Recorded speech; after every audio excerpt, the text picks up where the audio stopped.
जय श्री कृष्णा। कहते हैं हर किसी को कर्मों का फल भुगतना ही पड़ता है। कर्म फल कहानी।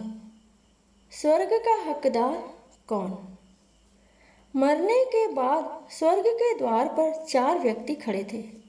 इन 4 व्यक्तियों में पहला राजा था, दूसरा एक बिजनेसमैन था, तीसरा पंडित था और चौथा एक आम आदमी अर्थात मजदूर था। किसी को भी यह पता नहीं था कि कौन स्वर्ग के अंदर प्रवेश कर पाएगा और कौन वहीं से वापस लौटा दिया जाएगा। सब स्वर्ग का दरवाज़ा खुलने की राह देख रहे थे और आपस में बातें कर रहे थे। जैसे कि राजा को मरने से पहले से ही आदत थी, उसने अपनी बात सबसे पहले बताई। राजा ने कहा, मैं बहुत प्रख्यात राजा हूँ। मैंने धरती पर अपना बहुत नाम कमाया है, इसलिए पूरी संभावना है कि मैं ही स्वर्ग में जाऊंगा। फिर व्यापारी ने अपनी बात सामने रखी। वह बोला, मैंने धरती पर खूब धन कमाया और उस धन से मैंने सैकड़ों लोगों की मदद की, इसलिए मैं ही स्वर्ग का हकदार हूँ। अब बारी थी पंडित की, तो पंडित ने मुंह खोला और सबको यह कहा, चाहे तुम जो सोच लो, लेकिन यह बात तो तय है कि स्वर्ग के दरवाजे खुलेंगे तो मेरे लिए ही। सब जानते हैं कि पंडित दिन रात भगवान को याद करते हैं, इसलिए स्वाभाविक है कि स्वर्ग में पंडित का स्वागत किया जाए। जब सबने अपना अपना पक्ष रख दिया, तब सबकी नज़र उस मजदूर पर थी जो चुपचाप अपनी नज़रें झुकाए बिना कुछ बोले वहीं पर खड़ा रहा। स्वर्ग का दरवाज़ा खुला और वहाँ पर एक देवदूत आकर खड़ा हो गया। देवदूत के हाथों में एक पुस्तक थी जिसमें इन सभी के कर्मों के बारे में लिखा हुआ था। देवदूत ने सबसे पहले राजा को अपने पास बुलाया और उसको पूछा, तुम बताओ, तुमने अपने जीवन में क्या क्या अच्छे कर्म किए हैं? मैं उन्हें इस पुस्तक में देखकर फैसला करूँगा कि तुम्हें अंदर आने देना है या नहीं।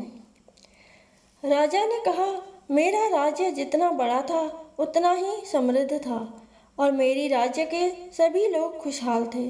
सभी बड़े आनंद से रहते थे। मैंने उन्हें कभी भी किसी भी चीज़ की कमी नहीं होने दी। यही मेरे अच्छे कर्म हैं। देवदूत ने अपने पुस्तक में देखा और देखने के बाद राजा से कहा, तुम सच बोलते हो। तुमने अपने राज्य की प्रजा को बहुत सुखी रखा था, इसलिए तुमने अपने राज्य की सीमा बढ़ाने के लिए जितने युद्ध किए थे, उन युद्ध की वजह से हजारों सैनिकों ने अपनी जान गंवा दी थी। उन हजारों सैनिकों के परिवार के दुख का कारण तुम बने थे, इसलिए तुम स्वर्ग में नहीं आ सकते। अब बारी थी व्यापारी की। व्यापारी से जब देवदूत ने पूछा कि तुम्हारे अच्छे कर्म क्या हैं, तब व्यापारी ने उससे कहा, मैंने सैकड़ों लोगों को खाना खिलाया है, कई आश्रमों में दान किया है, कई निराश्रित लोगों के लिए घर बनाकर दिया है। यह मेरे अच्छे कर्म हैं।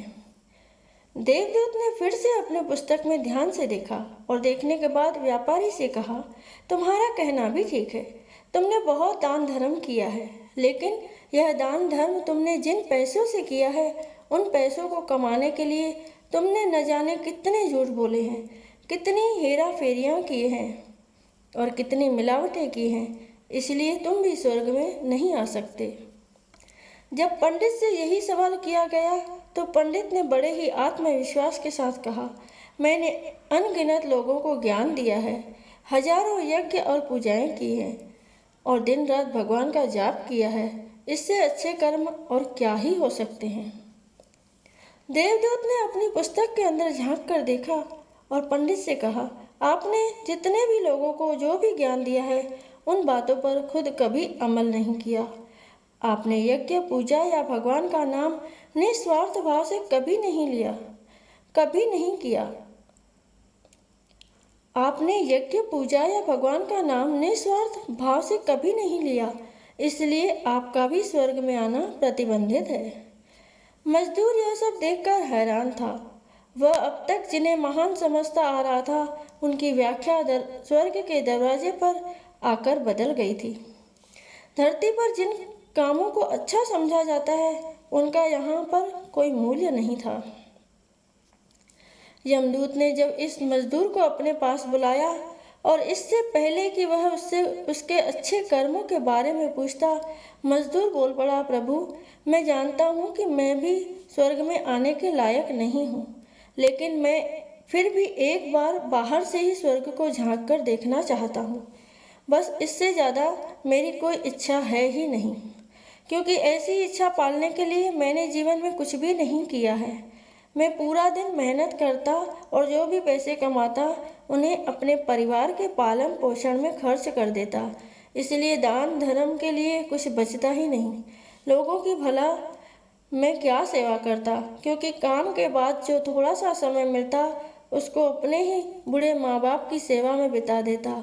और यह सब करने के बाद मैं कभी कभी मंदिर भी चला जाता और भगवान से जैसा भी मुझे दिया है उस जीवन के लिए धन्यवाद कहता। देवदूत ने अपनी पुस्तक में बड़े ध्यान से देखा और थोड़ी देर देखते ही रहा। फिर उसने मजदूर से पूछा कि तुम याद करके बताओ, तुमने कभी तो कोई अच्छा काम किया होगा। मजदूर ने थोड़ी देर सोचने के बाद बोला, हाँ, मुझे थोड़ा थोड़ा याद है। एक बार मैं बहुत भूखा था और मैं खाना ही खाने बैठा था कि एक बहुत ही कमज़ोर कुत्ता जो ठीक से चल नहीं पा रहा था वह मेरे पास आ गया और मेरे खाने को देखने लगा।